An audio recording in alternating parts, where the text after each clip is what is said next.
ஸ்ரீமத் பாகவதம் 19ஆம் பகுதி. அரக்கர்களான துவாரபாலகர்கள்.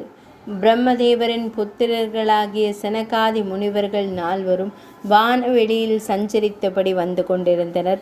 அவர்கள் ஸ்ரீவைகுந்தத்தை கடக்கும் போது பரமாத்மாவாகிய திருமாலை அன்னை மகாலட்சுமியுடன் தரிசிக்க விருப்பம் கொண்டனர். ஆவலுடன் வைகுந்தத்தில் இறங்கினார்கள். எல்லா காலங்களிலும் பூத்து காய் குலுங்கும் செடி கொடிகளும் வண்ணத்து பூச்சிகளுமாக வைகுந்தம் அழகாக காட்சி தந்தது. கந்தர்வர்கள் உச்சரிக்கும் பகவானின் நாமாவளிகள் நாலா திசைகளிலும் செவிக்கு இனிமையாக ஒலித்து கொண்டிருந்தன. சனகர், சனந்தனர், சனாதனர், சனத்குமாரர் ஆகிய 4 முனிவர்களும் வைகுந்தத்தில் 6 தங்க வாயில்களையும் கடந்து 7வது வாயிலை நெருங்கினர். அங்கே அந்த 7வது வாயிலை ஜெய விஜயர்கள் என்கிற 2 துவாரபாலகர்கள் காவல் காத்தபடி நின்றிருந்தனர்.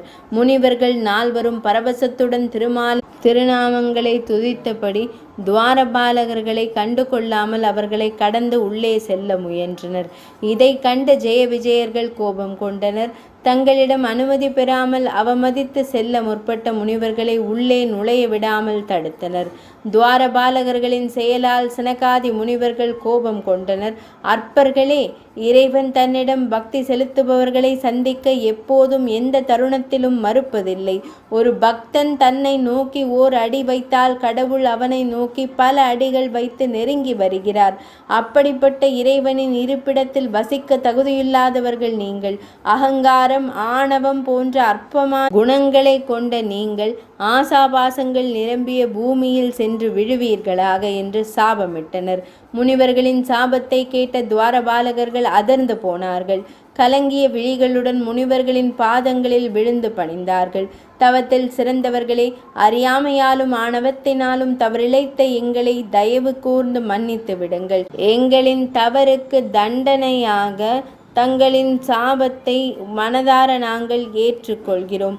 ஆனாலும் சிறிதளவேனும் எங்களின் மீது கருணை காட்டுங்கள். உங்கள் சாபத்தின்படியே நாங்கள் பூமியில் பிறந்து எத்தனை பிறவிகள் எடுத்தாலும் எப்போதும் பகவான் பரந்தாமனை மறவாமல் இருக்க அருள் செய்யுங்கள் என்று வேண்டினார்கள். அப்போது பரமாத்மாவாகிய திருமால் மகாலட்சுமி சகிதமாக அங்கே காட்சியளித்தார். சனகாதி முனிவர்கள் ஆனந்த பரவசத்துடன் பகவானை தரிசித்து மகிழ்ந்தார்கள். அவனுடைய பெருமைகளை போற்றி புகழ்ந்தார்கள். பின்னர் ஜெய விஜயர்களுக்கு தாங்கள் அளிக்க நேர்ந்த சாபத்தை குறித்து கூறி மனம் வருந்தினார்கள். 19ஆம் பகுதி நிறைவடைந்தது.